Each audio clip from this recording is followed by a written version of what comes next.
We cannot be complacent with the infrastructure we have today. You are all complaining about roads. We must access the markets. If you have a motorbike, you want to get your wares or whatever it is, mboga, you rush to the market and in the next 30 minutes you are there. You don't want to take 6 hours where you should take 5 minutes, 30 minutes. So roads. Irrigation. This country cannot feed itself by relying on the generosity of God all the time. Rain. We must irrigate. Our airport, you saw the president speak about it yesterday. It's a shame. It is terrible. For an economy which is the largest in the region. We are number 1 in East and Central Africa. We are number 6 in Africa. Only defeated by South Africa in the south, Nigeria in the west, and Egypt, Algeria, and Morocco in the north. Then you have such an airport. And yet Ethiopia has better airports. And that now Rwanda, a tiny country like this, has a better airport. We are losing our advantage as the regional logistic hub of this region. Just because of some politics. I'm trying to be very polite, you know. Sometimes I don't want to call it idiocy. But again, that is what it is. So, how do we do these things? I know, can we tax you to do airport? Do you want to pay more taxes? If you want to pay more taxes, put up your hand. So if you don't want to pay more taxes, and I also agree with you, I don't want to pay more taxes. And imagine, I don't want to pay more taxes. What about you? Number 2, do you want us to continue borrowing more and more to do these things?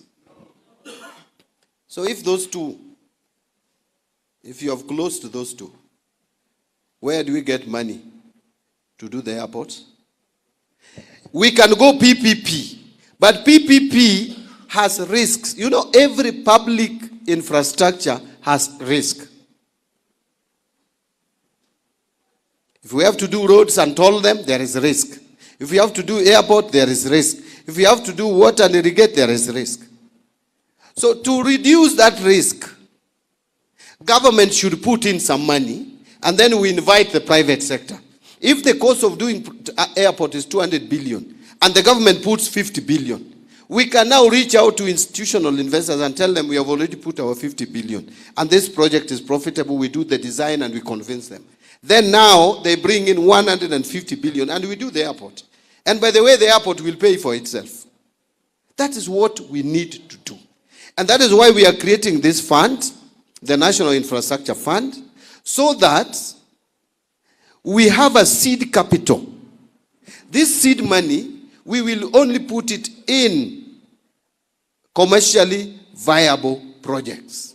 Partner with you, then we free the budget where we were putting all the roads, all the irrigation, all energy. We free the budget. And the money that we free will now go to education. Will go to health. Will go to social interventions. That is how to work or grow the economy. I know I have a lot to say, but let me now progress to conclude. Irrigation, again, I want to give you one example of irrigation and energy, then I end. Irrigation, this country is food deficient, especially maize production, by about, and I'm happy I'm in Western and Nyanza, without ugali, no food. Ama namna gani, mume change. So, the maize that we consume, we need between 10 million bags and 15 million bags to be food sufficient. Galana Kulalu, we have done an experiment. We have just harvested on 1,500 acres. What we need in Galana Kulalu is a dam of 40 billion maximum. It's between 30, 40 billion. If we do that dam, we are going to irrigate 200,000 acres. And this is what 1 acre has produced in Galana Kulanu. 30 to 35 bags. Take the lowest, 30 bags. And you can now plant twice because you are irrigating.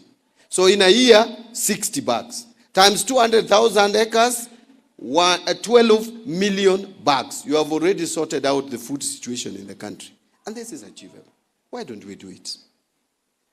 Lastly, mimi sikunywi maji naongea bwana. Nitakunywa maji nikimaliza. Lastly is the energy. Nyinyi kila saa power blackout. Ama hapa Kakamega power is reliable. You curse Wandai every day. Wandai anafanya kazi gani? Where, you know, Kenya, we generate only 3,000 megawatts. But we need no less than 10,000 megawatts. We need to generate more power. And power can pay itself. You are paying power. Unaanza, you are in your workshop. You have a tender of 100,000. You are competing with the time to complete your tender. Then stima imeenda. It's affecting business. We want to generate